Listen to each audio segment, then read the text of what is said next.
Alhamdulillah, salatu wassalamu ala rasulillah Muhammad abdullah sallallahu alaihi wasallam. Asyhadu an la ilaha illallah wahdahu la syarika lah wa asyhadu anna Muhammadan abduhu wa rasuluh la nabiyya ba'dah.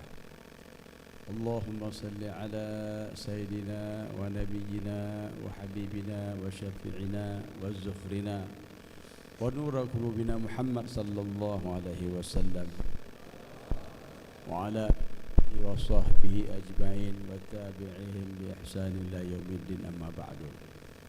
Segala puji bagi Allah Subhanahu wa taala atas pemberian rahmat kepada Allah Subhanahu wa taala. Kita berkumpul di sini ditakdirkan oleh Allah Subhanahu wa taala, dimudahkan oleh Allah Subhanahu wa taala, diberikan kesempatan oleh Allah Subhanahu wa taala untuk melantunkan zikir, mengingat Allah Subhanahu wa taala dan bersalawat yang merupakan bahagian daripada zikir yang menimbulkan kecintaan, menambah keimanan kita kepada Allah Subhanahu wa taala dengan rindu kepada Rasulullah sallallahu alaihi wasallam. Salawat dan salam kepada Nabi Muhammad sallallahu alaihi wasallam, Sayyidul Mursalin, Khatamin Nabiyyin, seorang Rasul yang diutus oleh Allah Subhanahu wa taala, yang disebutkan oleh Rasulullah, bu'itsu limutammima makarimil akhlak. Aku diutus oleh Allah untuk memperbaiki akhlak. Mari sama-sama pada kesempatan ini kita mulai berzikir, bersalawat. Dan sebelumnya kami berikhtiaraman penghormatan kami kepada Bapak Kepala dan Koordinator daripada sekolah ini, kemudian penghormatan kami kepada para aparat umara pemerintahan dari Pak Camat, kemudian daripada tentaraan, Brimob atau daripada kepolisian semuanya, dan aparat pemerintah yang diundang dan duduk di sini bersama-sama. Kemudian pada kaum bapak dan ibu sekalian, para tengku-tengku dan anak-anak kami semuanya, kita duduk di sini tidak lain yang kita inginkan adalah kita untuk menghadap kepada Allah Subhanahu wa taala, melantunkan daripada zikir-zikir dan salawat yang kalau di Aceh disebut dengan zikir salawat, yang kita baca bersama-sama sehingga menambah diri kita kerinduan kepada Rasulullah sallallahu alaihi wasallam. Dengan kerinduan kita kepada Rasulullah, maka kita akan mengikuti ittiba kepada Nabi Muhammad, taat kepada Nabi Muhammad, sehingga kita mengikuti ketaatan ini mendapatkan daripada ridhonya Allah Subhanahu wa taala. Dalam Al-Quran disebutkan, "Wa may yuti'ir rasul faqad ata Allah." Barang siapa yang taat kepada Sayyidina Muhammad, taat kepada Rasulullah sallallahu alaihi wasallam, maka dia taat kepada Allah Subhanahu wa taala. Dari pintu kita menuju kepada ridhonya Allah dengan apa? Dengan pintunya Nabi Muhammad sallallahu alaihi wasallam. Untuk mempersingkat waktu, mari sama-sama kita mulai pembacaan Fatihah kepada Rasulullah, kepada keluarga dan sahabatnya, pada ulama mutaqaddimin, ulama mutaakhirin, dan kita fatihahkan kepada orang tua kita semuanya, dan kita mohon pada Allah Subhanahu wa taala agar pembacaan daripada zikir ini kita mohon dijauhkan daripada, lepas daripada bala, daripada wabak, daripada penyakit-penyakit virus, dan kita mohon pada Allah disembuhkan penyakit kita, orang tua kita, dan hajat-hajat kita dikabulkan oleh Allah Subhanahu wa taala. Pada akhirnya kita husnul khatimah hindal maut dan kalimat la ilaha illallah Muhammadur Rasulullah sallallahu alaihi wasallam. Al-Fatihah ila hadratin sayyidina wa habibina Muhammadin sallallahu alaihi wasallam. Kalimatur rasulin sadatina wa ki'abratu ma'ana wa ali wa baqdu sahani wa tabi'in bi ihsan ila yaumiddin. Thumma ila ahlul kisa ahlul badar ahlul bai' ridwan ahlul baqi ahlul mal ahlul shibakah ahlul zambal ahlul furaid ahlul la ilaha illa fil mashal wal magharib.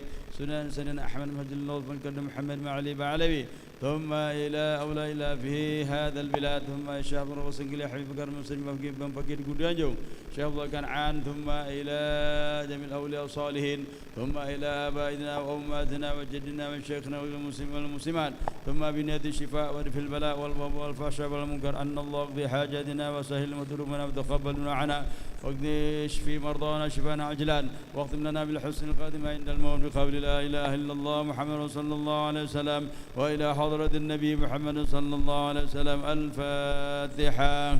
ورحمة الله. أعوذ بالله من الشيطان الرجيم. بسم الله الرحمن الرحيم. الحمد لله رب العالمين الرحمن الرحيم مالك يوم الدين إياك نعبد وإياك نستعين اهدنا الصراط المستقيم صراط الذين أنعمت عليهم غير المغضوب عليهم ولا الضالين. آمين. يا أيها المشاق لنور الجمال صلوا عليه وسلموا تسليما. اللهم صل وسلم وبارك عليه وعلى آله. يا أيها الذين آمنوا صلوا عليه وسلموا تسليما. اللهم صل وسلم وبارك عليه وعلى آله. النبي صلوا عليه صلوات الله عليه. النبي صلوا عليه صلوات الله عليه. وينال البركات كل من صلى عليه. النبي صلوا عليه صلوات الله عليه. النبي صلوا عليه صلوات الله عليه. وينال البركات كل من صلوا عليه. النبي عاضرين علم اليقين. النبي يا عاضرين علم اليقين. إلا رب العالمين فرض الصلوات عليه. النبي صلوا عليه صلوات الله عليه. النبي صلوا عليه صلوات الله عليه. وينال البركات كل من صلوا عليه. النبي يا من هضر. النبي خير البشر. النبي يا من هضر. النبي خير البشر. ودنا له القمر والوزن سلام عليه. النبي صلوا عليه صلوات الله عليه. النبي صلوا عليه صلوات الله عليه.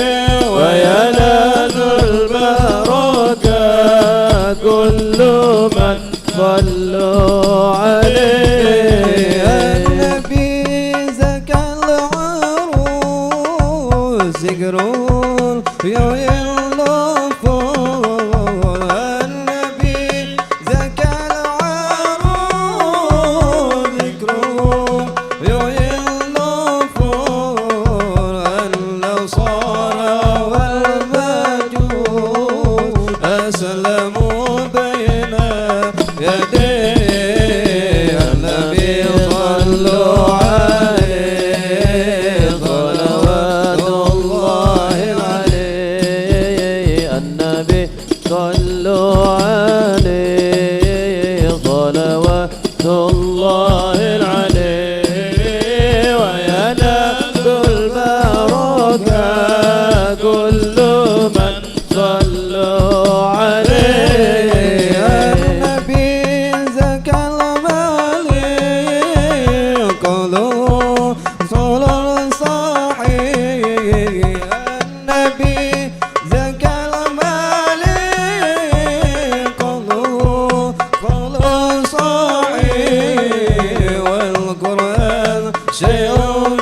كالكوكب جنته صلوا عليه يا النبي صلوا عليه صلوات الله عليه النبي صلوا عليه صلوات الله عليه وينال البركات كل من صلوا عليه اللهم صل وسلم وبارك عليه وعلى آله.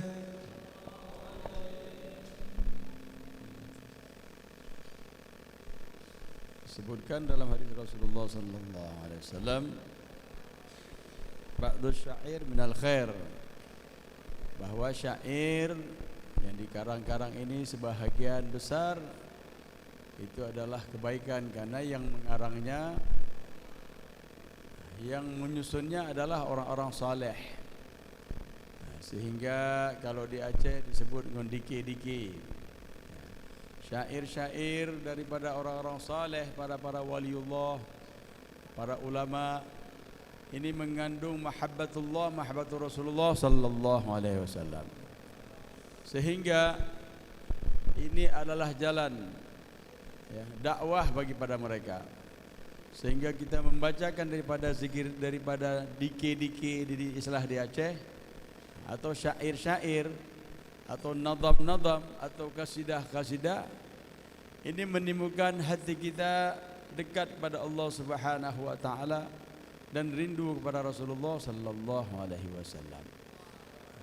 Maka dianjurkan untuk dibiasakan senandung-senandung dendang daripada kerinduan kepada Allah dan kepada Rasulullah sallallahu alaihi wasallam itu sering dibacakan di rumah kita, apalagi anak-anak muda, sehingga tidak terpengaruh dengan musik-musik atau lagu-lagu yang menjauhkan kita kepada Allah Subhanahu wa taala.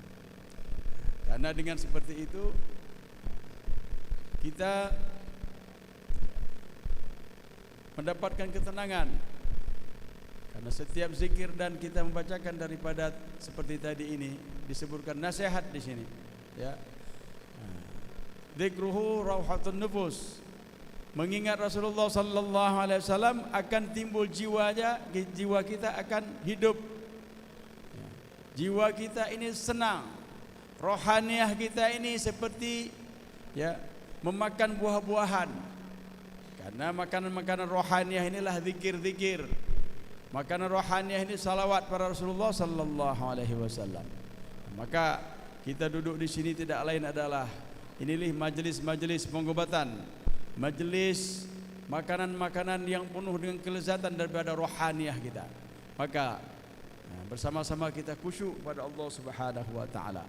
Nah, sekarang kita akan membacakan daripada salawat berserta doa.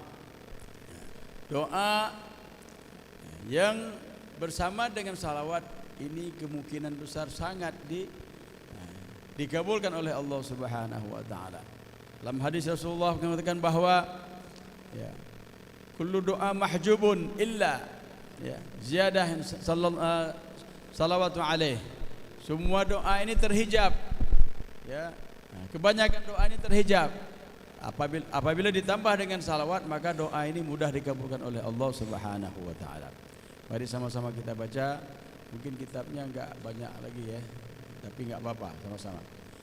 Ya Rabbi salli ala Muhammad, Ya Rabbi salli alaihi wa sallim. Ya Rabbi salli ala Muhammad, Ya Rabbi salli alaihi wa sallim. Ya Rabbi salli ala Muhammad, حبيبك شافع المشفع. يا ربي صل على محمد، يا ربي صل عليه وسلم. يا ربي صل على محمد على الورى رتبة ورفع. يا ربي صل على محمد، يا ربي صل عليه وسلم. Bersama-sama kita salawat, di salawatnya seperti diulang oleh oleh yang membalasnya. Ya Rabbi salli ala Muhammad أسمى البرايا جاها وأوصال. يا ربي صل على محمد يا ربي صل عليه وسلم. يا ربي صل على محمد واسلك بنا ربي خير ما هيا. يا ربي صل على محمد يا ربي صل عليه وسلم. يا ربي صل على محمد وعافنا واشفي كل موجع. يا ربي صل على محمد يا ربي صل عليه وسلم. يا ربي صل على محمد وأصله القلب وأنفا. يا ربي صل على محمد يا ربي صل عليه وسلم. يا ربي صل على محمد واكفي المعادي واصرف والردى. يا ربي صل على محمد يا ربي صل عليه وسلم. يا ربي صل على محمد نحل في حسنك الممنع. يا ربي صل على محمد يا ربي صل عليه وسلم. يا ربي صل على محمد رب ارضى عنا رضاك لا رفع. يا ربي صل على محمد يا ربي صل عليه وسلم. يا ربي صل على محمد واجعل لنا في الجنان مجمع. يا ربي صل على محمد يا ربي صل عليه وسلم. يا ربي صل على محمد رفق بنا خير خلقك أجمع. يا ربي صل على محمد يا ربي صل عليه وسلم. اللهم صل وسلم وبارك عليه وعلى آله. Salawat kita, setiap salawat itu dalam hadis Rasulullah sallallahu alaihi wasallam mengatakan bahwa 10 man shalla alaihi marrah sallallahu alaihi 10 marrah yarfa darajatuhu 10 marrah yakhtub 10 sayyi'at hasanah yahid 10 sayyi'at. Jadi satu lagi, setiap salawat kita diangkat 10 derajat oleh Allah Subhanahu wa taala. Kemudian kan dihilangkan daripada kesalahan kita, diampunkan dosa oleh Allah Subhanahu wa taala. Kemudian ditulis 10 hasanah oleh Allah Subhanahu wa taala, dan kita mendapatkan syafaatnya Rasulullah sallallahu alaihi wasallam setiap salawat kepada Nabi Muhammad sallallahu alaihi wasallam. Sehingga salawat ini bahagian yang sangat terpenting untuk kita, yang harus kita laksanakan di dalam salat. Kalau tidak ada kita bersalawat, maka tidak diterima salat kita oleh Allah Subhanahu wa taala. Di mana anjuran daripada Rasulullah supaya kita terdekat terus dengan Nabi Muhammad, mengikuti Nabi Muhammad supaya kita selamat dunia wal akhirah. Mari sama-sama kita memberikan salam kepada Rasulullah. Salam ini kan seperti assalamualaikum, ya. Kita mengucapkan salam kepada seseorang yang kita temui. Sini kita mengucapkan salam kepada Rasulullah. Di sini dalam bahasa Arab ini disebutkan bahwa mukhatab, bahwa kita memberikan salam ini berhadapan. Maknanya dhamir, kata pengganti engkau, kata pengganti anda, kamu, ya. Sejahteralah engkau wahai Rasulullah sallallahu alaihi wasallam. Maka kita mengucapkan dengan penuh rohaniah. Walaupun jauh sana di Madinah, Rasulullah tapi hubungan rohaniah ini akan menembus ruang dan waktu. Maka daripada salam kita dijawab oleh Rasulullah sallallahu alaihi wasallam. Mari dengan kita ucapkan dengan penuh kerinduan kepada Nabi Muhammad sallallahu alaihi wasallam. Assalamu alayka zainal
مقدم في الإمامة. السلام السلام عليه السلام عليه سيد الأنبياء السلام عليه الأذكياء السلام عليه سيد الأنبياء السلام عليه السلام عليه ركت عيناي شوقا ولطيبة زربت عسقا فأتيت إلى حبيبي فعداي قلب ورزقا ركت عيناي شوقا ولطيبة زربت عسقا فأتيت إلى حبيبي فعداي قلب ورزقا صلي على محمد السلام عليك يا رسول الله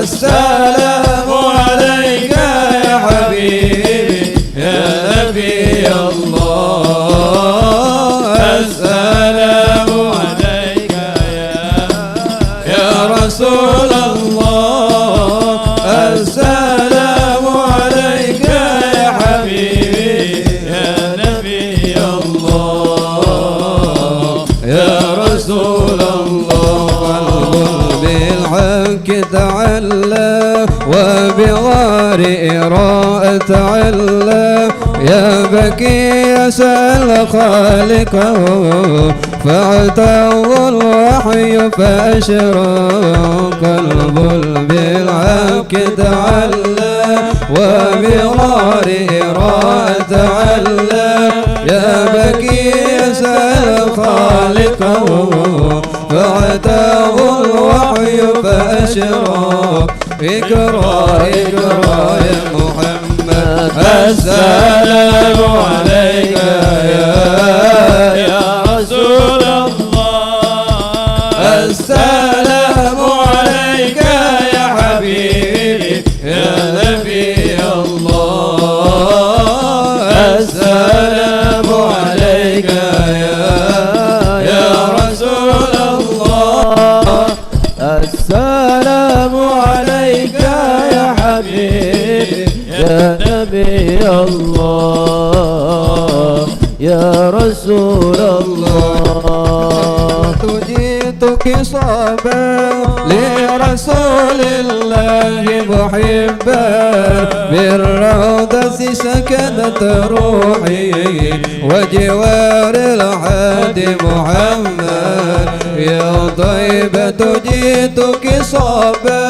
لرسول الله محبا بالروضة سكنت روحي وجوار الحادي محمد السلام عليك يا رسول الله السلام عليك يا حبيبي يا نبي الله السلام عليك يا رسول الله السلام عليك يا حبيبي يا نبي الله يا رسول الله اللهم صل وسلم وبارك عليه وعلى آله صلى الله عليه ya Rasulullah Habibi. Jika kita rindu kepada Rasulullah, kita ucapkan ya Habibi ya Muhammad, wahai kekasihku Sayyidina Muhammad sallallahu alaihi wasallam. Kecintaan kepada Rasulullah sallallahu alaihi wasallam yang akan menyelamatkan kita nanti di yaumil qiyamah. Karena ketika cinta kepada Rasulullah sallallahu alaihi wasallam, orang yang mencintai sesuatu dia akan mengikuti dan mendekat, menyebutkan ya yang dicintai. Sebutan kepada Rasulullah sallallahu alaihi wasallam ya, ini yang dianjurkan, diperintahkan oleh Allah Subhanahu wa taala. Hatta kalau dalam salat kalau ada makhluk lain disebutkan maka akan rusak salatnya. Tapi Nabi Muhammad itu harus disebutkan di dalam salat. Asyhadu an la ilaha illallah wa asyhadu anna Muhammadar Rasulullah. Seperti apa itu makhluk itu Allah berikan Sayyidina Muhammad kekasihnya. Maka ikatkanlah diri kita dengan Nabi Muhammad. Ikatan kita dengan Nabi Muhammad walaupun ilmu kita sedikit, tapi dengan cinta, dengan kerinduan kepada Rasulullah sallallahu alaihi wasallam ini ya tidak akan sia-sia, ya, tidak akan sia-sia. Karena kecintaan kepada Rasulullah akan menimbulkan cinta kita kepada orang tua kita, cinta kita kepada istri atau anak-anak. Kecintaan itu akan sempurna dan abadi nanti dikumpulkan di dalam surganya Allah Subhanahu wa taala. Mari kita baca Al-Qur'an.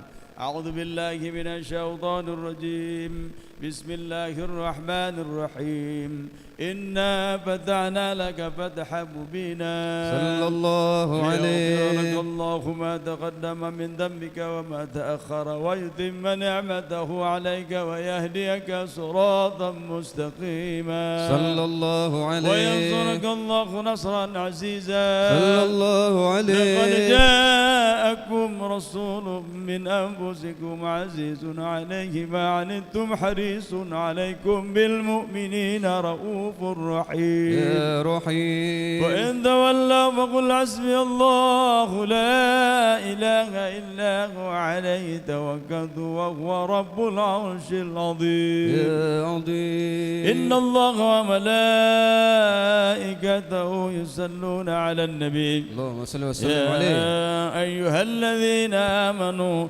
sallu 'alaihi wa sallimu taslima.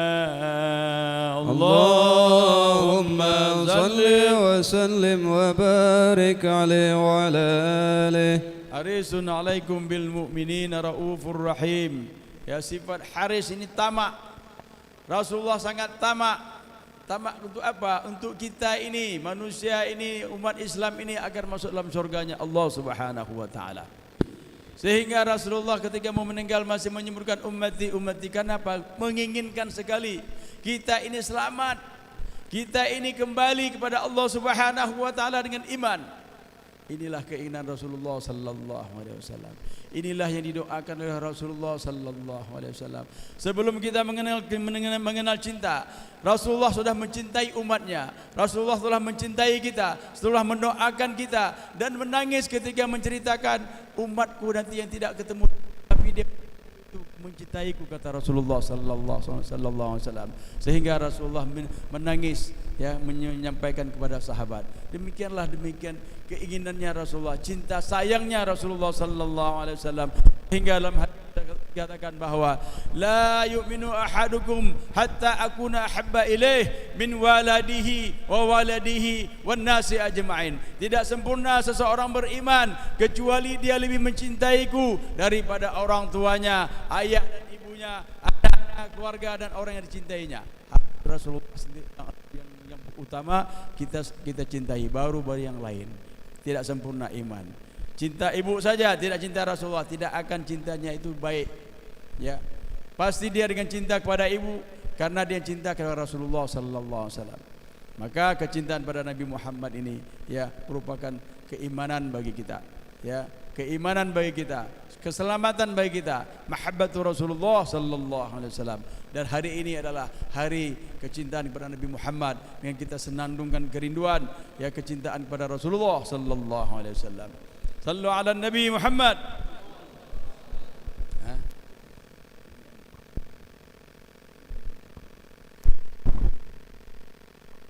Alhamdulillahilladzi hadana bi'abdihi al-mukhtar man da'ana. Sallallahu alaihi. Sambung dengan salawat setiap bait. إلي بالإذن وقال نادانا لبيك يا من دلنا وحدانا. صلى الله عليه. صلى عليك الله بارئك الذي بك يا مشفع قصنا وحبانا.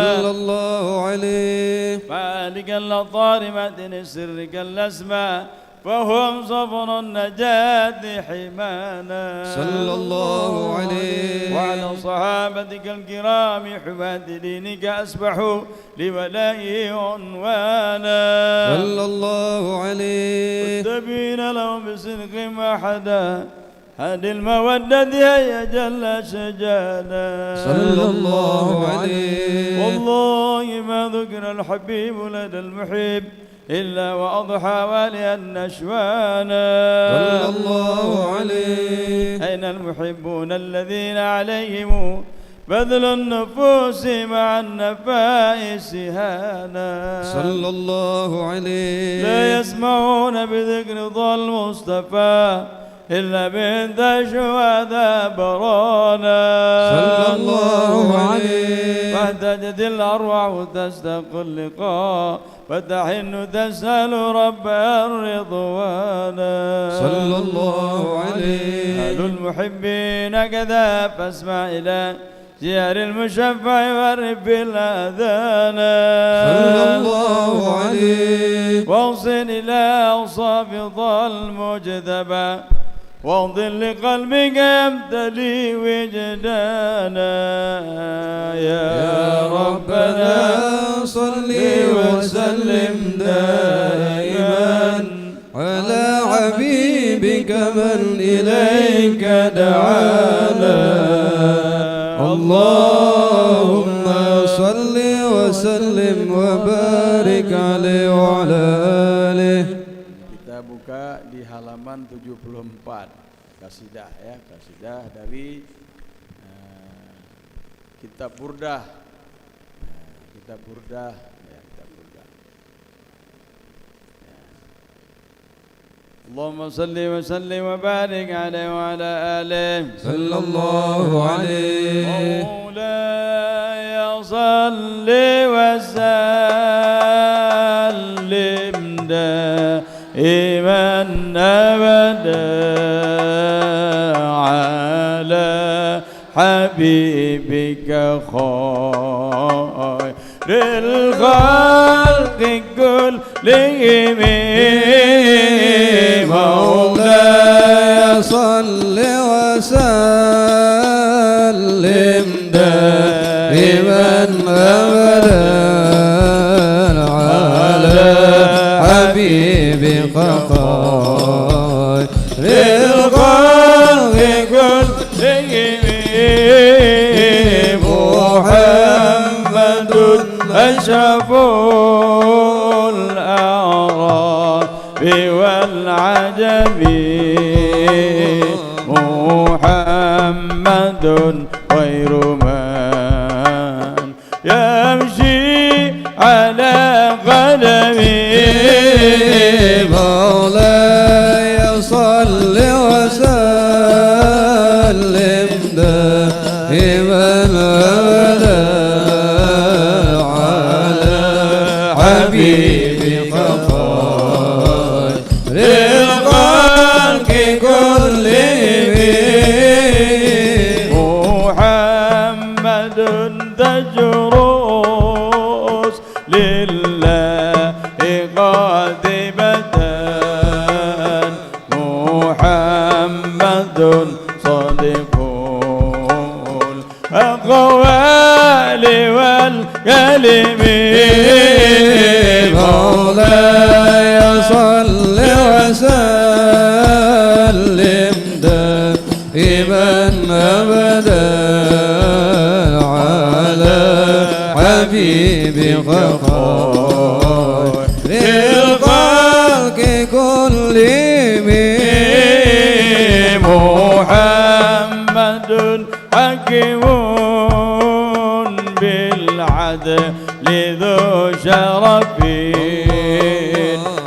محمد معدن الإنعام والحكم مولاي صل وسلم دائما أبدا على حبيبك خير الخلق كلهم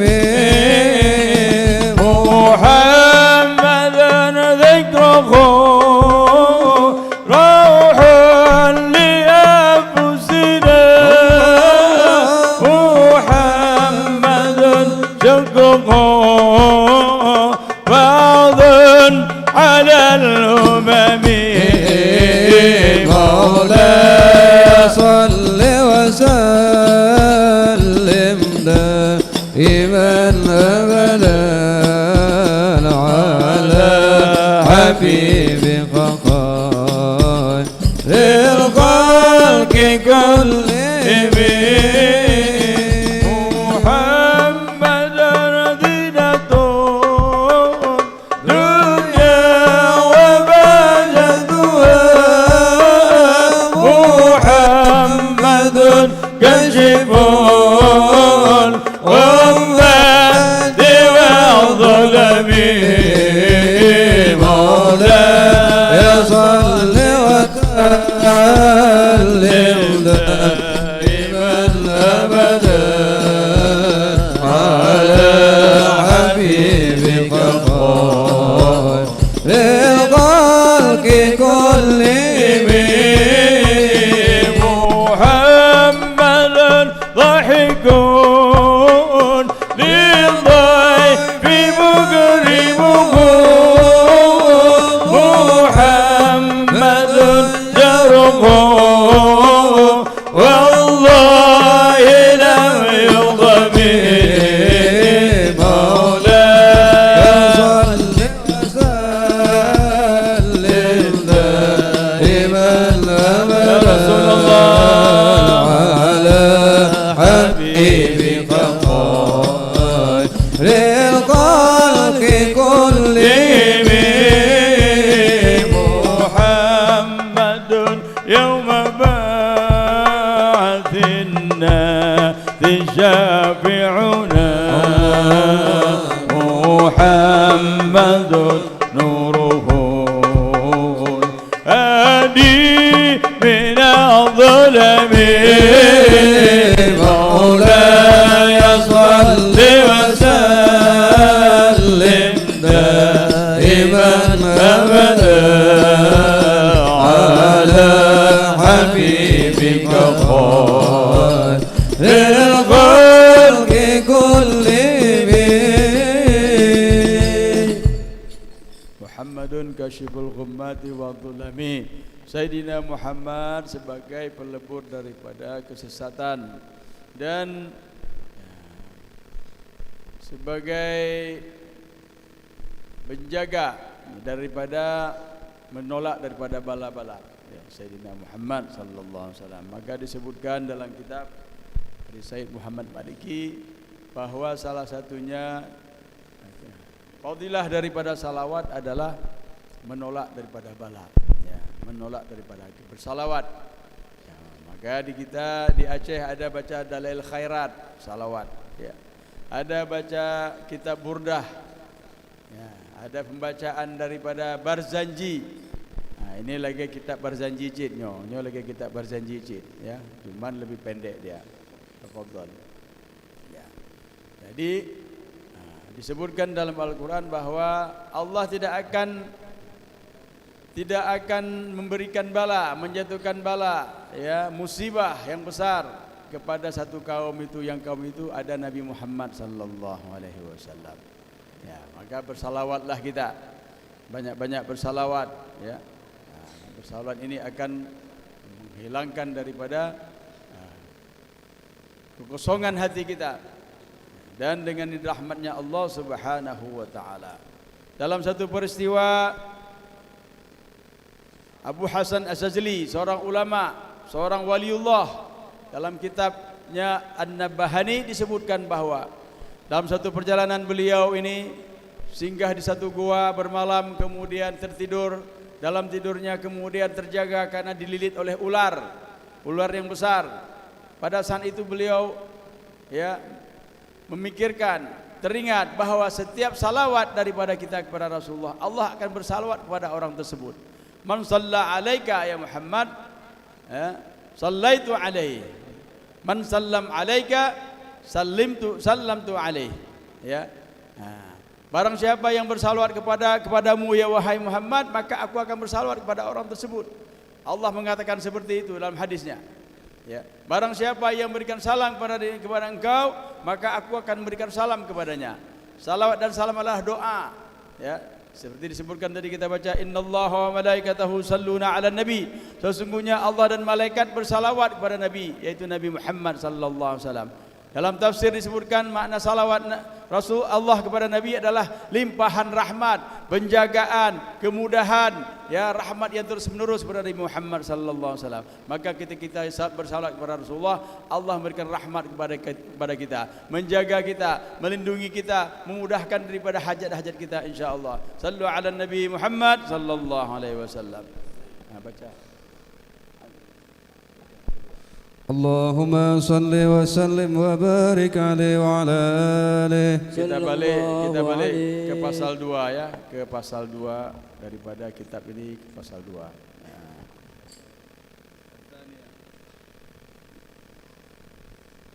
Halaman 20. Halaman 20. Allahumma salli wa sallim wa barik alaihi wa ala alihi. Sallallahu alaihi. Nabbana Allah faqala ja'akum nurun fasubhanalladzi anbana. Sallallahu alaihi. Wan nuru ta'abdu bihi man nabi fi dhikrihi 'adim bihi man nana. Sallallahu alaihi. Wa rahmatal maula ta'ammal qawluhu falyafrahu wa'dur bihi farhana. مستمسكا بالعروة الوثقى ومتعصما بحبل الله من أنشانا. صلى الله عليه وسلم أنوار من قيل متى كنت نبيا قال آدم كان. صلى الله عليه. بين التراب وبين ماء فاستفيق من غفلة أذى كن يقضانا. صلى الله عليه. وأنظر إلى أسرار ربي لم يزل ينقلني بين الخيار مصانا. صلى الله عليه. لم تفترق من شقبتين إلا أنا في خيرها حتى بروزي أنا. صلى الله عليه. فأنا خيار من خيار قد خرجت من نكاح للإله يصانا. صلى الله عليه. ظهر الله حماه اختاره وما براك مثله إنسانا. صلى الله عليه. وبحبه وبذكره والنصر والتوك رب الأورش قد أوصانا. يا ربنا صل وسلم دائما على حبيبك من إليك دعانا. اللهم صل وسلم وبارك عليه وعلى آله. Sebutkan tadi dari Al-Quran dan juga di sini bahwa qul bi fadlillah wa bi rahmatih, katakan wahai Muhammad, anugerah yang Allah berikan rahmatnya, wa bidzalika falyafrahu, dan sebab seperti daripada pemberian Allah maka bergembiralah kalian. Bergembira, syak rahmat yang Allah berikan. Rahmat yang besar adalah wujudnya Nabi Muhammad sallallahu alaihi wasallam. Mari kita baca daripada kegembiraan ini, kebahagiaan kita atas Rasulullah di halaman 64. 64. Kasidah halaman 64. Ya. Ya. Jadi di depan adalah bacaan kitab, di belakang kasidah-kasidahnya. Ya. Nyamenan. Kasidah ya. Busyara lana إلا المنى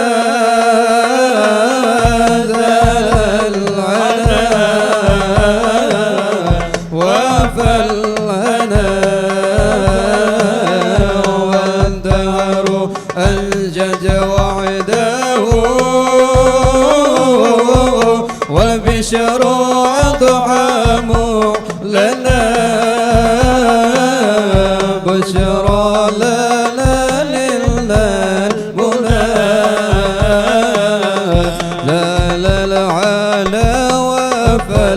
أنا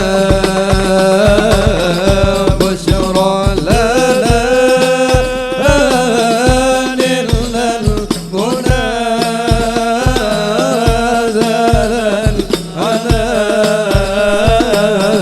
وفا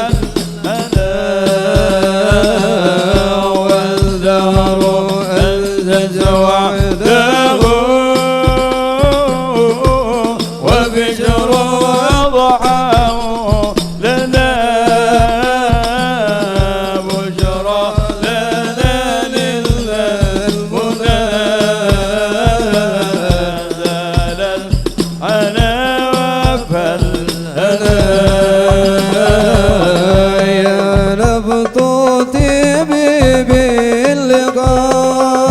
باللقاء يا عين قري عيونا يا مبطوط باللقاء يا عين قري عيونا هذا جمال المصطفى أنواره لاحت لنا بشرى لنا لله المنى زالا على وبلنا والدهر أنجز وعده وبشر أضحاه لنا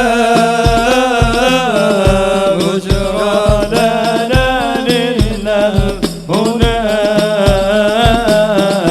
زالا على وبل يا طيبة مدى نقول وفيك قد حل الرسول يا طيبة مدى نقول وفيك قد حل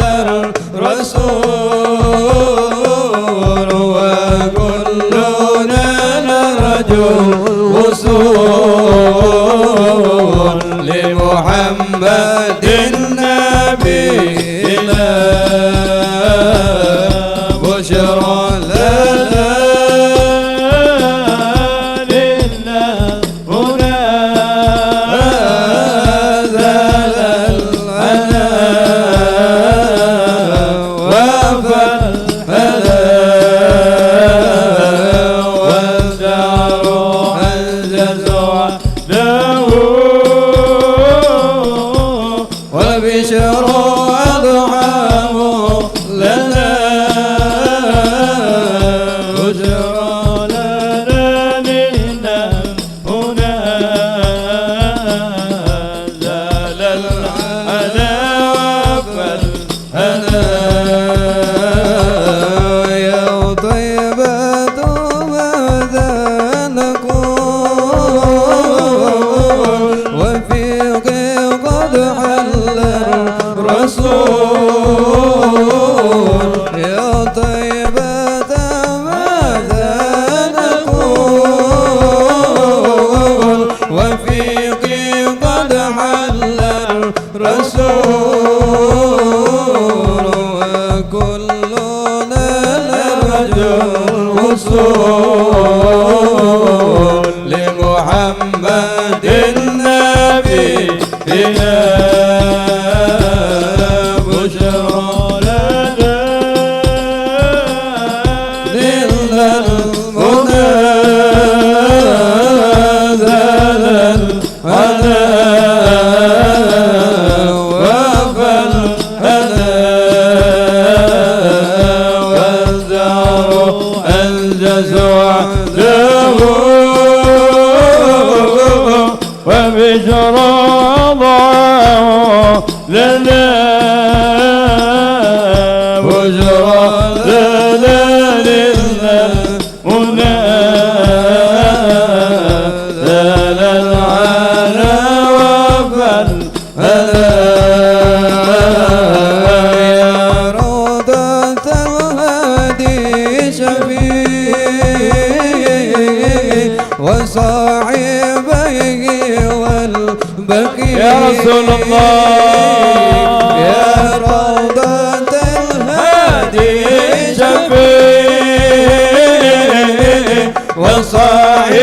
وصاحبيه والبكي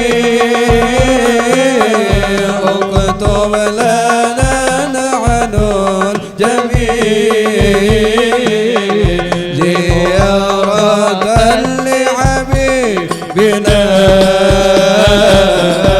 بشرى لنا لله منازلا على وفالهنا والدار أنجز وعده وبشرى أضعاه لنا بشرى لنا لله منازل العلا وفالهنا. اللهم صل وسلم وبارك عليه وعلى آله. ظهر الدين المؤيد بالظهور نبي أحمد ظهر الدين المؤيد بالظهور نبي أحمد يا هلالا بمحمد ذلك الفضل من الله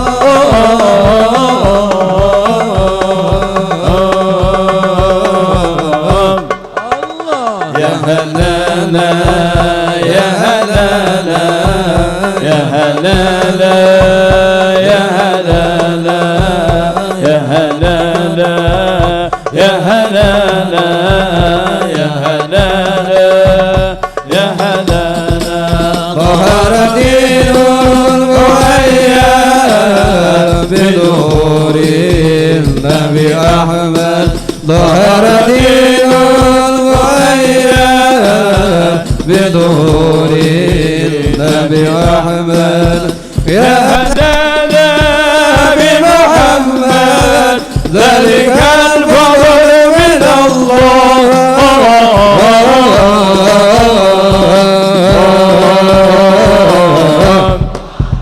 يا هلالا يا هلالا يا هلالا يا هلالا يا هلالا يا هلالا يا هلالا يا هلالا وفي سبع مثاني والحوال ضف المعاني فله في الخلق داري وعليه أنزل الله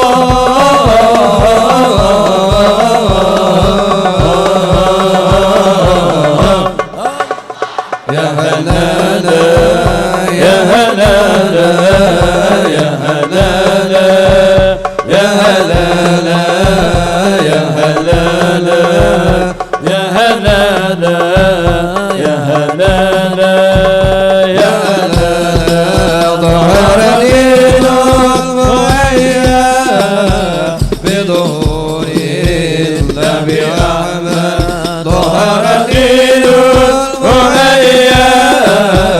بظهور النبي أحمد يا هلالا بمحمد ذلك الفضل من الله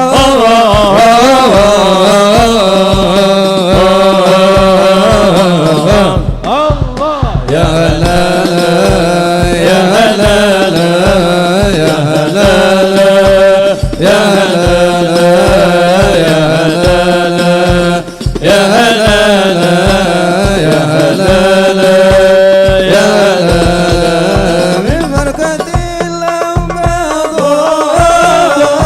لأجله شق القمر والتقر الأنبض به على كل الأنام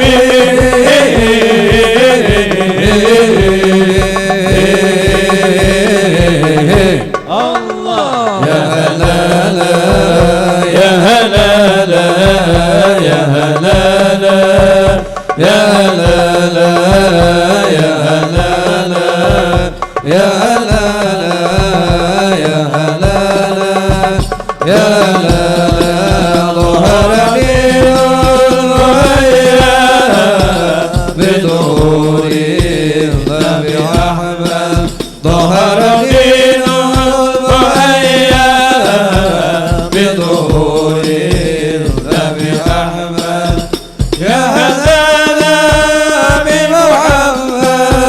ذلك الفضل من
وسلم وبارك عليه وعلى آله. Pindah ke halaman 26 pasal al-thalith, pasal 3. اللهم صل وسلم وبارك عليه وعلى آله صلى الله عليه. هذا وقد نشر الإله نعوده بالقطب بين لنا تبيانا صلى الله عليه. أخذ ميثاق النبيين لما أتيتكم من حكمة إحسانا صلى الله عليه. وجاءكم رسولنا لتؤمنن وتنصرون وتصبحون أعوانا صلى الله عليه. قد بشروا أقوامهم بالمصطفى عظم بذلك رتبة ومكانا صلى الله عليه. وهو وإن جاء الأخير مقدم يمشون تحت لواء من نادانا صلى الله عليه. يا أمة الإسلام أول شفين ومشفع أنا قط لا أتوانا صلى الله عليه. حتى ترفع وصمت وقل يسمع لقولك نجم فقرك بالا صلى الله عليه. ولواء حمد الله جل بيدي ولا أولا أتي أنا الجنانا صلى الله عليه. وأكرم الخلق على الله أنا فلقد حباك الله منه حنانا صلى الله عليه. ولن سوف يعطيك فترضى جل من موت تقصرا أعطاه نهانا صلى الله عليه. بالله كرر ذكر وصف محمد كيما تسيح عن القلوب الرانا يا ربنا صل وسلم دائما على حبيبك من إليك دعانا. اللهم صل وسلم وبارك عليه وعلى آله. اللهم صل وسلم وبارك عليه وعلى آله صلى الله عليه. لما لنا وقت البروز لأحمد عن إذن من مشاوقا كان صلى الله عليه. حملت به أم الأمينة بنت وهب من لا على الإله مكانا صلى الله عليه. من ولي المضطر عبد الله بن عبد المطلب رأى البرهان صلى الله عليه. وإن كان يغمر نور ضا وجهه وإسرائيل الإبل المصون عيانا صلى الله عليه. وهو ابن هاشم الكريم الشامي بن عبد مناف بن قسي كان صلى الله عليه. ولدنا حكيما شانه قد تنازل بذلك شانا صلى الله عليه وقد وصل المصطفى حتى ترى في سلسلة وصوله عدنانا صلى الله عليه وهناك ولم يرفي الأسماء لكن للأبي معوانا صلى الله عليه وحينما حملت به آمنة لم تشك شيئا يأخذ النسوان صلى الله عليه وبها أحاط اللطف من رب السماء أغزى اللذى والهم والأحزان صلى الله عليه ورأينا قد جاء ما علمت به أن المهيمن شرف الأكوان صلى الله عليه من طول من في بطنها فاستبشرت فلنا المخاض فاضرع الرضوان سبحان الله والحمد لله ولا إله إلا الله والله أكبر سبحان الله والحمد لله ولا إله إلا الله والله أكبر سبحان الله والحمد لله ولا إله إلا الله والله أكبر سبحان الله والحمد لله ولا إله إلا الله والله أكبر ولا حول ولا قوة إلا بالله العلي العظيم في كل أرضنا أبدا عدد خلقه ورضا نفسي وزنة عرشي ومداد كلماته صلى الله عليه وتجلد الأنوار من كل الجهات ووقت ميلاد المشفع حالا صلى الله عليه وقبل فجر نفس شمس الهدى ظهر الحبيب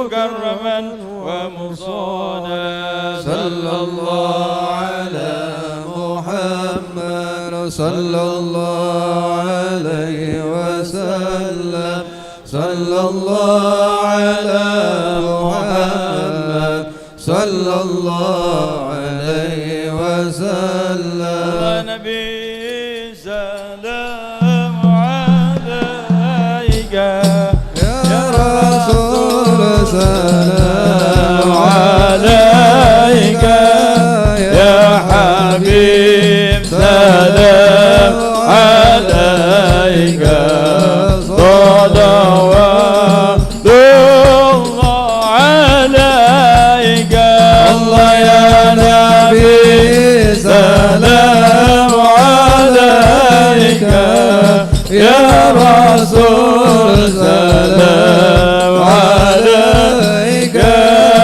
يا حبيب سلام عليك صلوات الله عليك برز الله المشفى صاحب القدر المرفع فبدا نور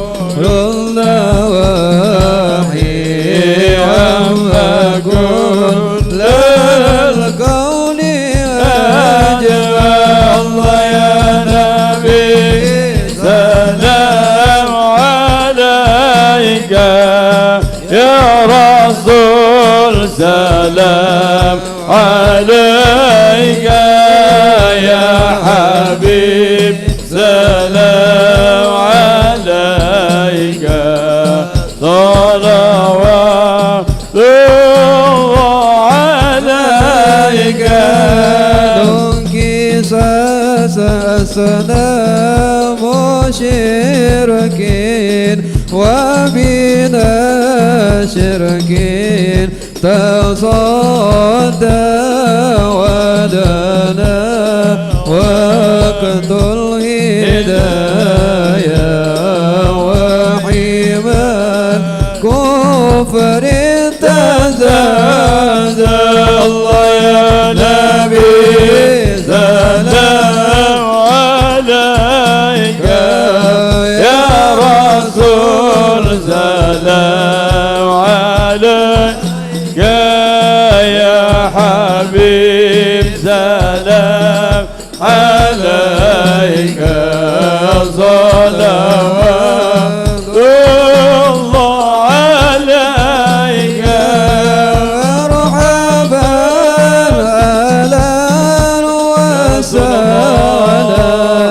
بك يا ذا القدر الغرفا يا إمام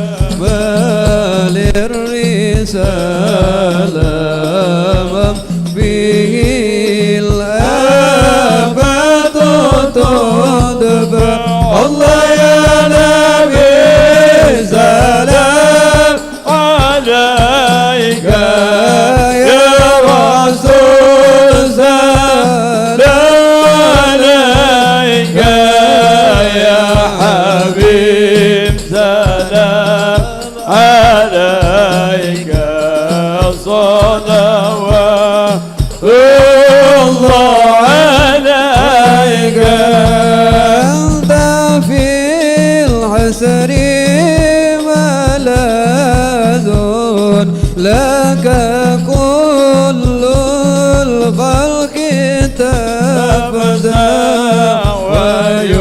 ويناد لا ترى ما قد دام من هول الأفضل الله يا نبي سلام عليك يا رسول سلام عليك يا حبيب سلام عليك صلوات الله عليك مرحبا يا مرحبا يا نور عيني مرحبا جد الحسين مرحبا مرحبا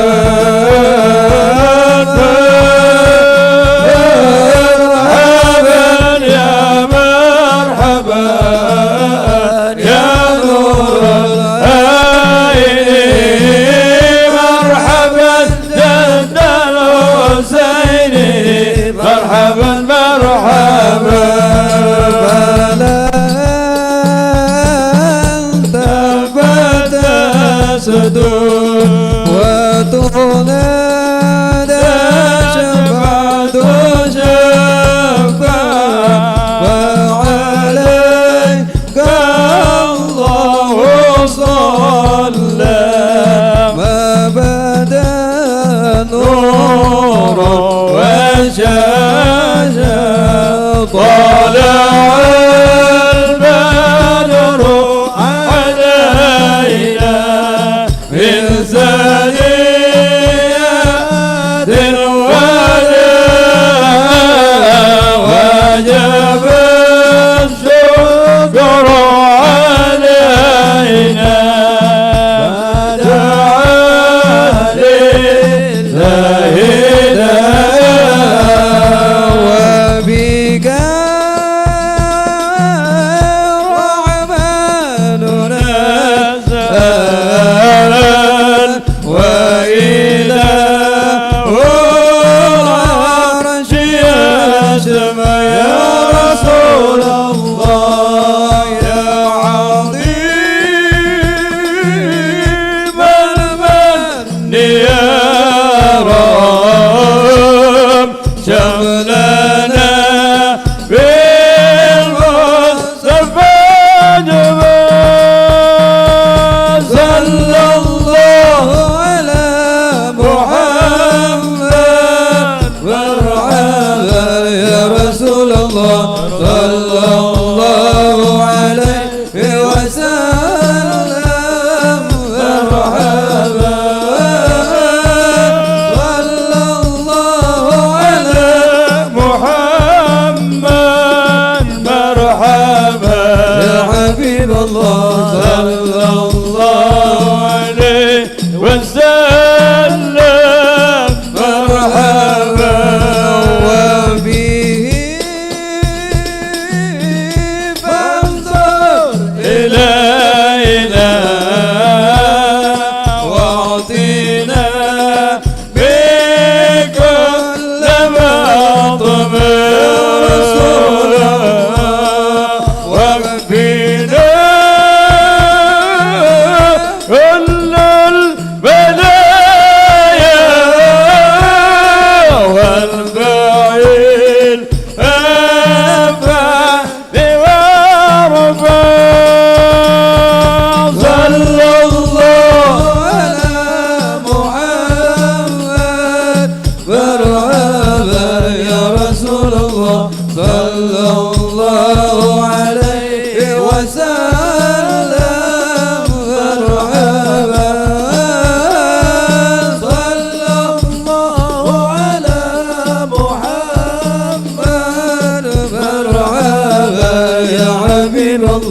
صلى الله عليه وسلم مرحبا واسقنا يا رب اغثنا يا الله بها يا طالع يا الله ربي فاغفر لي ذنوبي يا الله ببركة الهدي مشفع يا الله وختم العمر بحسنى يا الله وحسن العقبى وفرجا يا الله ربي فاغفر لي ذنوبي يا الله ببركة الهادي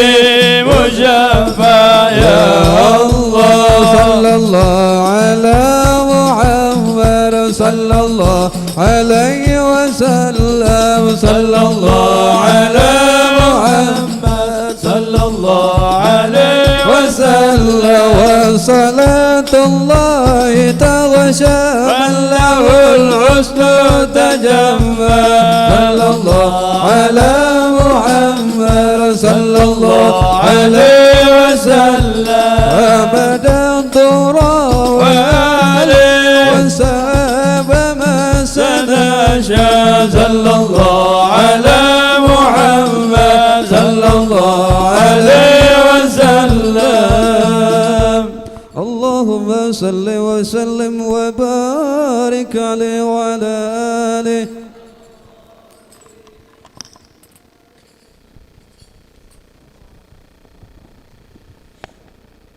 Alhamdulillah. Salawat kita kepada Rasulullah sallallahu alaihi wasallam yang menimbulkan rasa keharuan. Keharuan ini ingin berjumpa dengan Rasulullah sallallahu alaihi wasallam. Keharuan ini ingin kita bisa menyentuh tangannya Rasulullah sallallahu alaihi wasallam. Kita tidak pernah bisa menyentuh.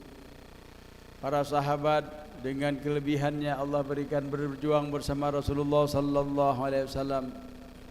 Duduk bersama Rasulullah, bisa mencium tangan Rasulullah, minum dari tangan airnya Rasulullah. Tidak ada air yang lebih nilai tinggi adalah dari tangannya Rasulullah sallallahu alaihi wasallam. Karena bumi dan langit ini diciptakan karena Rasulullah sallallahu alaihi wasallam. Hatta sumur Zam-Zam sendiri itu berasal daripada Nur Muhammad, Sayyidina Muhammad sallallahu alaihi wasallam. Ini langsung dari air keluar dari tangannya Rasulullah sallallahu alaihi wasallam. Maka para sahabat ini melebihi daripada yang lain. Akan tetapi Allah Maha Adil.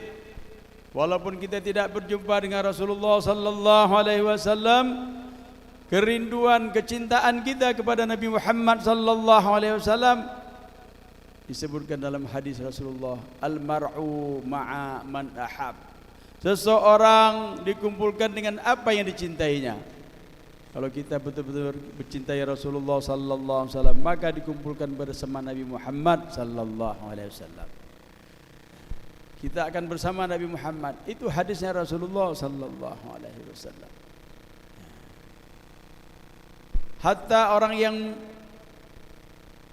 rindu kepada Rasulullah sallallahu alaihi wasallam banyak bersalawat kepada Nabi Muhammad sallallahu alaihi wasallam, sebelum meninggalnya dia dikasih rahmat oleh Allah Subhanahu wa taala. Gebi anugerah oleh Allah Subhanahu wa taala. Perjumpaan walaupun hanya sedikit di dalam mimpi, tetapi ini adalah merupakan kegembiraan rohaniyah. Berjumpa dengan Rasulullah sallallahu alaihi wasallam di dalam mimpi.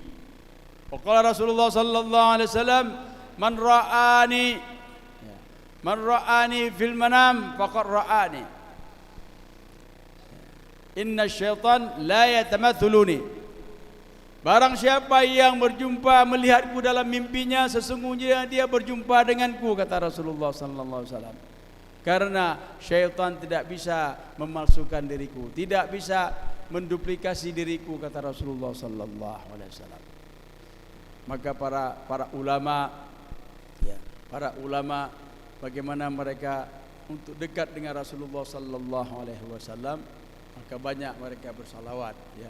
Ada yang 50.000 kali satu hari, ada yang 20.000 kali, ya.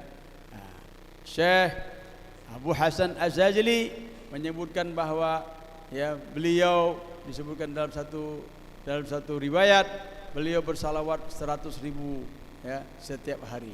100.000 bersalawat, ya, bersalawat kepada Rasulullah sallallahu alaihi wasallam. Sedangkan salawat 1000 disebutkan dalam hadis, man shalla alayya alfa marrah, ya, kullu yawm haramallahu jasaduhu 'alan nar. Barang siapa yang bersalawat kepadaku setiap hari 1000 kali, maka diharamkan jasadnya dalam api neraka. Artinya terbebas daripada api neraka. Ketika orang itu bersalawat, maka dia tambah bersih, ya. Karena disebutkan dalam hadis, ya, salatu alayya zakatul lahum, ya, zakatul lakum. Salawat kepadaku adalah pembersihan untuk kalian. Pembersihan untuk kalian.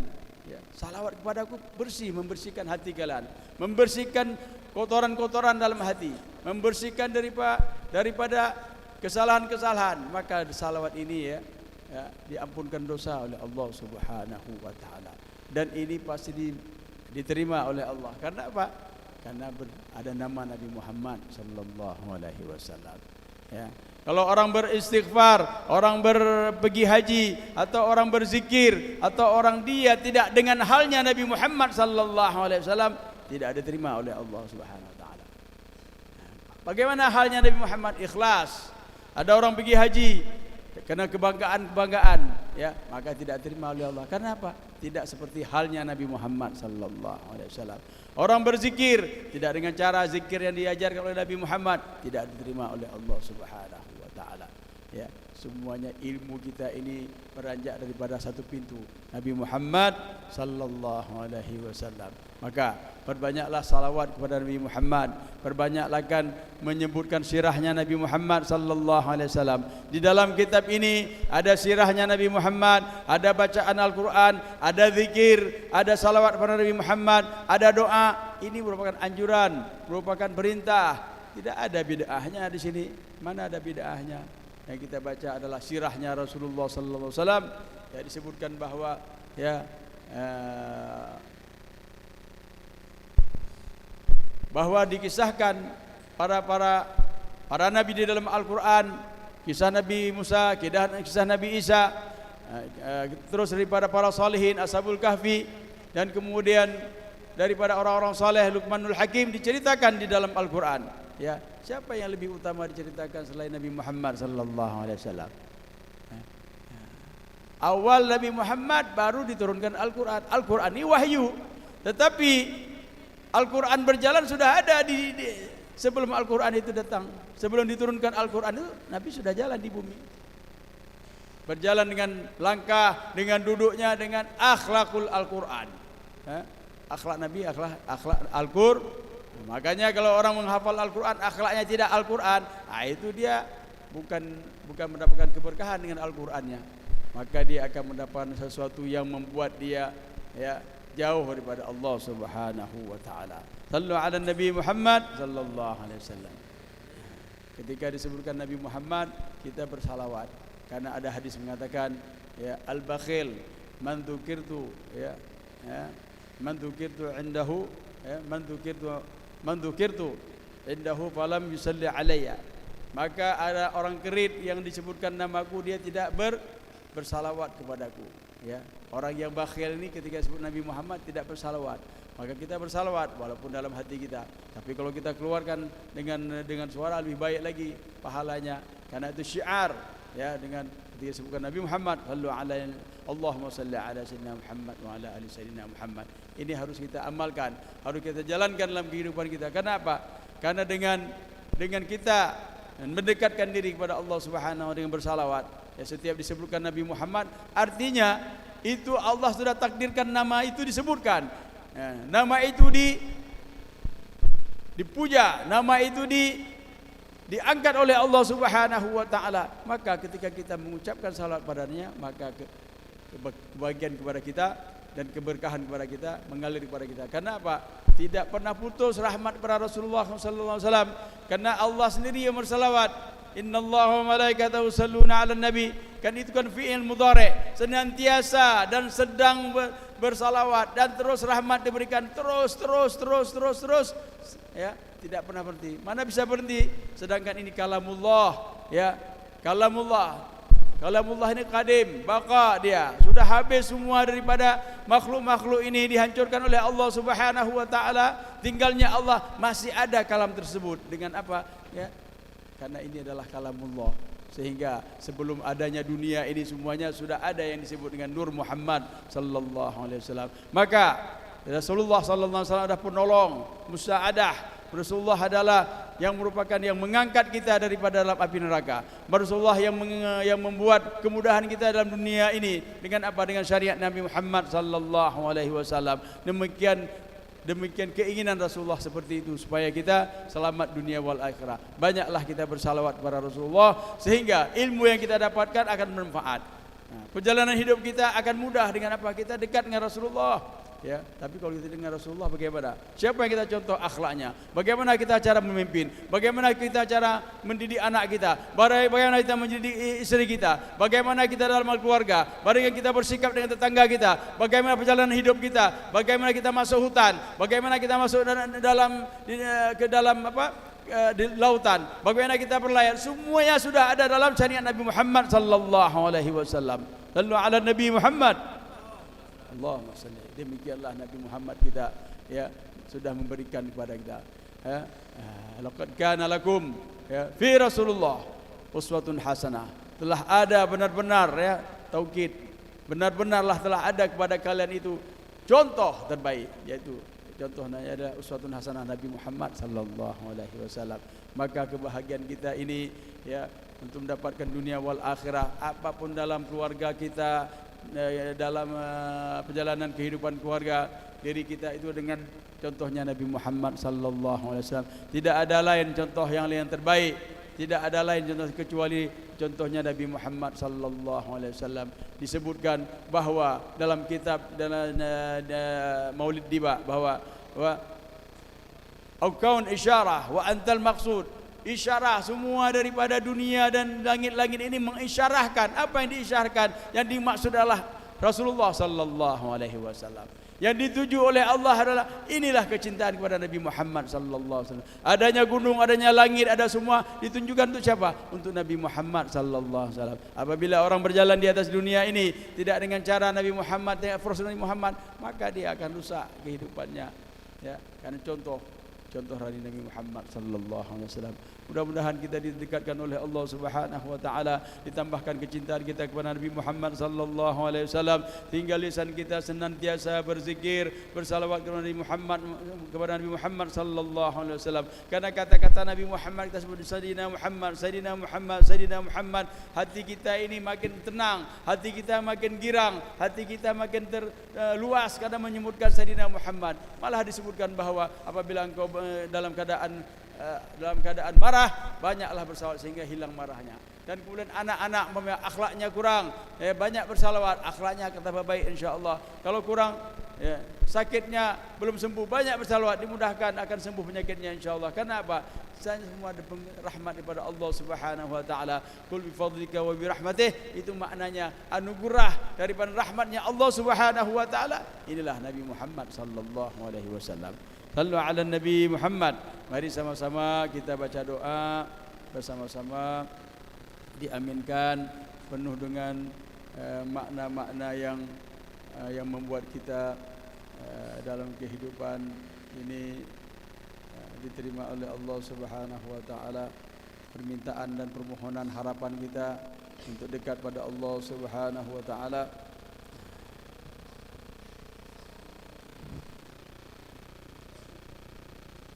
أعوذ بالله من الشيطان الرجيم بسم الله الرحمن الرحيم ولقد شيطان عظيما صوته القلوب تهيج الأشجان والله قد أثنى عليك ويسوي قول منا أو يكون ثنانا لكن حبا في السرار قد علم دي صفة ربنا وحدانا استدرنا بالمودة هاونا نرفع عن فخرنا ورجانا للواحد الأحد علي إلينا متوسلين من إليه دعانا مختاره وحبيبي وسبي زين الوجود بإله حبانا يا ربنا يا ربنا يا ربنا بالمصطفى اقبلنا أجب دعوانا أنت لنا يا ذكرنا في هذه الدنيا وفي أخرانا أوصل لنا الأعوال واغفر ذنبنا ولا تأخر بنا خطانا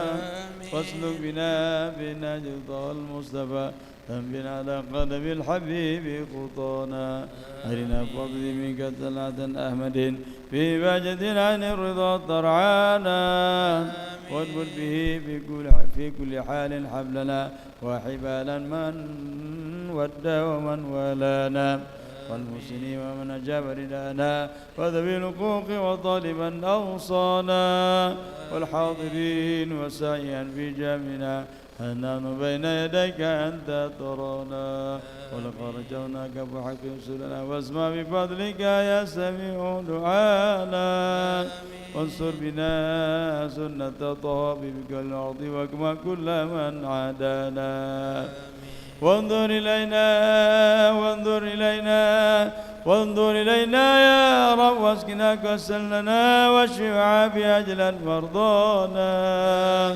واقض لنا الحاجات واحسن ختمنا عند الممات واوصي عقبانا يا ربي واجمعنا وأبابا لنا في دارك الفردوس يا رجوانا يا ربي واجمعنا وأبابا لنا في دارك الفردوس يا رجوانا يا ربي واجمعنا وأبابا لنا في دارك الفردوس يا رجوانا بالمصطفى صل عليه وآله ما هرك الريح السماء غصانا سبحان ربك رب العزة عما يصفون وسلام على المرسلين والحمد لله رب العالمين إن الله وملائكته يصلون على النبي يا أيها الذين آمنوا صلوا عليه وسلموا تسليما الصلاة والسلام عليك يا سيد المرسلين الصلاة والسلام عليك يا خاتم النبيين الصلاة والسلام عليك من أرسل الله رحمة للعالمين ورضي الله تعالى عن أصحاب رسول الله أجمعين آمين. Kita baca kasidah salawat halaman 77 ya. يا رسول الله سلام عليك يا ربي عشاني والدرجي يا رسول الله سلام عليك يا ربي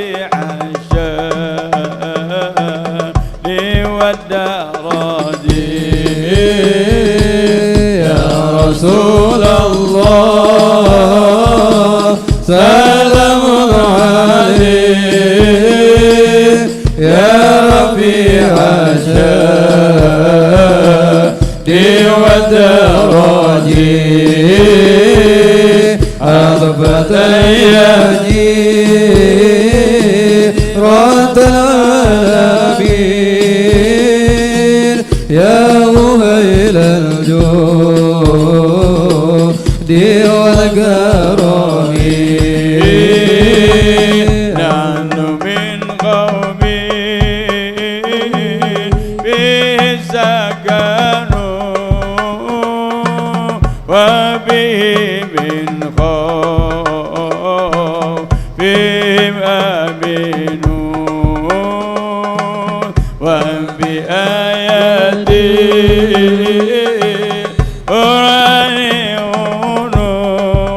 قرآنون فاتئذ فينا أخا الوالي يا رسول الله سلام عليك يا رفيع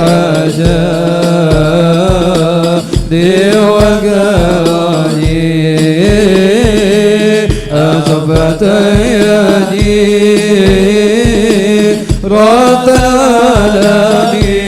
العالمين يا ويل الجود والكرم ولنا خير الأنام أبو وعلي المرتضى حسبه وإلى صبطين ننتسب نسبا ما فيه من دخل يا رسول الله سلام عليك يا رفيع شادي والكرم أسفتي جيرة العالمين يا ويل الجود والكرم أهل البيت المصطفى ظهوري هم من الأرض فالذاكرين شبهوا بالأنجم ذكوري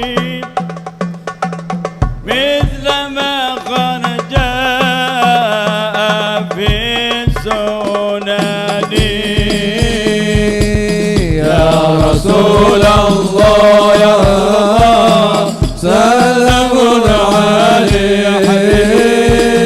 يا ربيع شادي والكرم أضفتي جيرة العالمين يا ويل الجود والكرم ربي فانفعنا ببركاتهم ودنا الحسنى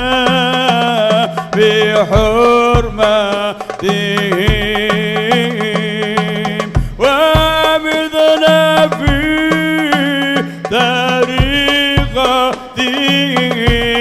طريقتهم ومعافاة من الفتن يا رسول الله سلام عليك يا ربيع الشادي والكرم أضفتي جيرة العالمين يا ويل الجود والكرم Kita mohon pada Allah Subhanahu wa taala agar pertemuan kita diberkahi oleh Allah Subhanahu wa taala, diterima daripada doa-doa semua yang kita baca, dikabulkan daripada hajat kita semuanya insyaallah. Dan kalau kita mohon kepada Allah Subhanahu wa taala diampunkan dosa kita, diampunkan dosa orang tua kita, didampurkan dari keluarga kita semuanya, dan hajat-hajat kita dikabulkan oleh Allah Subhanahu wa taala.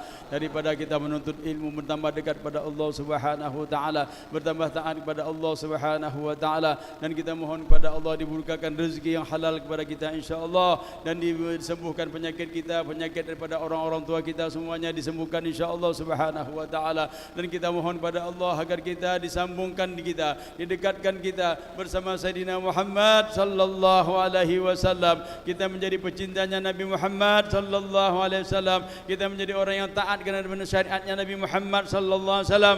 Dengan kita taat menjadi redhanya Allah kepada kita insyaallah, dan sehingga kehidupan dunia dimudahkan oleh Allah Subhanahu wa taala. Dan kita mohon kita juhud zuhud dalam mencari ilmu, mendapatkan ilmu yang ilmu dunia wal akhirah, sehingga kita bertambah menegakkan kalimat la ilaha illallah Muhammadur Rasulullah sallallahu alaihi wasallam, dan menjadikan kegembiraan Nabi Muhammad dengan kita banyak berzikir, bersalawat dan taat pada Allah, dan tidak meninggalkan salat, tidak meninggalkan daripada ketaatan kepada Allah Subhanahu wa taala. Mudah-mudahan kita mohon kepada Allah agar kehidupan kita dimudahkan Allah dunia wal akhirah, daripada dimudahkan dari jodoh-jodoh kita, jodoh yang salihah insyaallah dan salih insyaallah. Ya muqallibal qulub tsabbit qulubana ala dinik, ya muhawwilal ahwal hawil lana ila hasan hal. Ya Allah ya arhamar rahimin, ya Allah hijabkanlah kepada kami daripada maksiat kepadamu ya Allah, hijabkan kepada kami daripada kami kemungkaran kepadamu ya Allah, dan mudahkan ketaatan kami kepadamu ya Allah.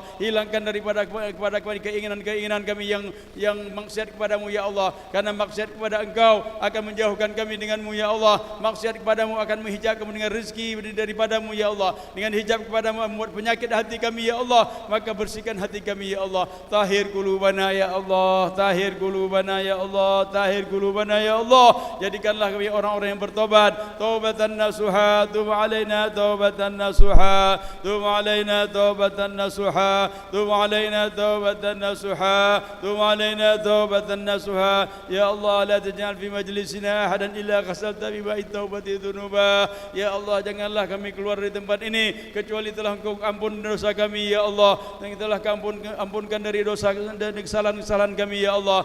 Mudahkanlah daripada pengampunan ini semua ya Allah. Ya Ghufran, ya Ghafran, ya Ghufran, Ghufranaka ya Allah. Ya Allah ya Arhamar ya Hanan ya Mannan. بجاهي رسول الله صلى الله عليه وسلم، بجاهي رسول الله صلى الله عليه وسلم، اقضي حاجتنا سائر المطلوبين وتقبل دعانا، لا تخيب لنا، لا تخيب رجاءنا ya Allah. Jangan Kau kecewakan permohonan kami ya Allah. Kami memohon dengan kekurangan kami, dengan kebodohan kami, dengan kekotoran hati kami, dengan kesalahan kami yang ada pada kami ini adalah, maka walaupun demikian ya Allah, ampunkan dosa kami dan terimalah permohonan kami ya Allah. Kami bisa duduk di sini dengan takdir-Mu ya Allah. Kami mengangkat tangan kami memohon dengan takdir-Mu ya Allah. Kami mohon harapan hati kami mohon kepadamu, karena memang Engkau takdirkan ya Allah, maka terimalah daripada permohonan kami, mudahkan daripada harapan-harapan kami, jadikanlah kami daripada hamba-Mu ya Allah yang Engkau berikan kemudahan-kemudahan, hamba-Mu yang akhir kalimat kami dengan kalimat la ilaha illallah Muhammadur Rasulullah wa anta radin anna ya Allah ya arhamar rahimin, ya arhamar rahimin, ya arhamar rahimin. Farrin alal muslimin يا أرحم الراحمين، يا أرحم الراحمين. فرن على المسلمين يا أرحم الراحمين. فرن على المسلمين يا أرحم الراحمين، يا أرحم الراحمين، يا أرحم الراحمين.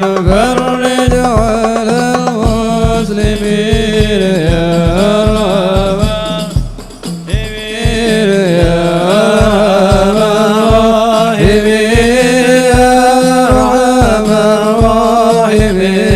فرج على المسلمين يا ربنا يا كريم، يا ربنا يا رحيم. أنت الجواد الحليم وأنت نعم المعين، يا أرحم الراحمين، يا أرحم الراحمين، يا أرحم الراحمين. فرج على المسلمين وليس نرجو سواك، فادري إليه درى قبل الفناء والهلاك.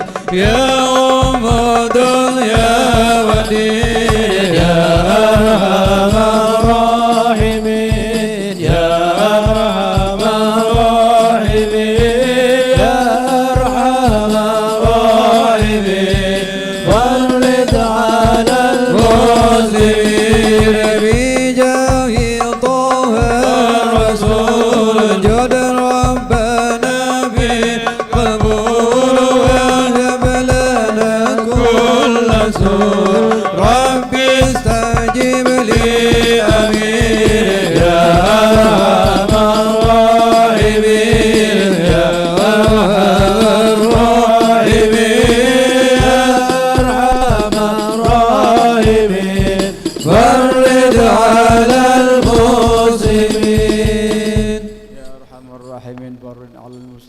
واغفر لنا ولوالدينا ومشايخنا وأهلنا وقراباتنا ولجل المسلمين والمسلمين. اللهم ارحم أمة سيدنا محمد، اللهم ارحم أمة سيدنا محمد، اللهم اغفر أمة سيدنا محمد، اللهم فرج أمة سيدنا محمد، واجعل لنا من أهل من الأمة الواحدة، واجعلنا كلنا يا الله من أهل لا إله إلا الله محمد رسول الله صلى الله عليه وسلم.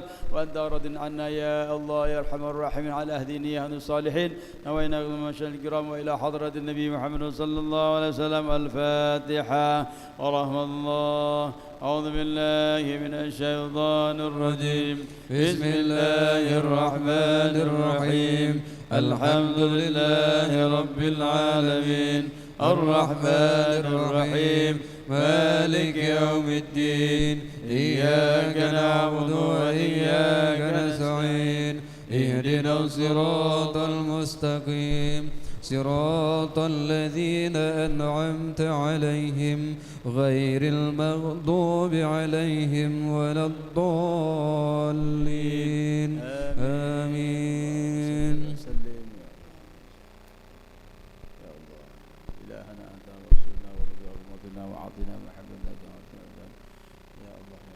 Demikianlah zikir kita bersama-sama telah kita lantunkan, dan ada sedikit nasihat oleh-oleh untuk anak-anak kami ya dalam melanjutkan daripada studinya. Maka banyaklah salawat, dan apabila kita mau hafalan kita ini lengket, ini kita mau ujian ya, atau kita mau sedang murajaah, sedang mengulang, usahakan ya bersalawat ya 100 kali. Salawat pendek, Allahumma salli ala Sayyidina Muhammad, Allahumma salli alaihi wasallim, Allahumma salli ala Sayyidina Muhammad, Allahumma salli alaihi wasallim, Allahumma salli ala Sayyidina Muhammad, Allahumma salli alaihi wasallim, Allahumma salli ala Sayyidina Muhammad, Allahumma salli alaihi wasallim, Allahumma salli ala Sayyidina Muhammad. Ditutup, ya Rabbi salli alaihi wasallim wa alihi wa sahbihi ajmain. Itu 100 kali ya.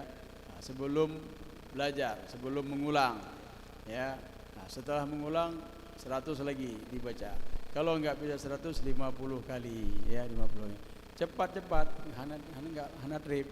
Allahumma salli ala Sayyidina Muhammad, Allahumma salli alaihi wasallim, Allahumma salli ala Sayyidina Muhammad, Allahumma salli alaihi wasallim. Biasakan ya, dan ini akan menjadi zikir bagi kita, sehingga hafalan kita lengket, cepat ya, konsentrasi kita pun cepat. Nah, kalau kita terlupa banyak salawat. Nah, apa yang mau kita ingat sekarang? Lupa salawat. Allahumma salli ala Sayyidina Muhammad, Allahumma salli alaihi wasallam ya. Apalagi waktu ujian lupa salawat. Nah, waktu ujian lupa ya. Nah, ya. Dan cepat lupa kita ya.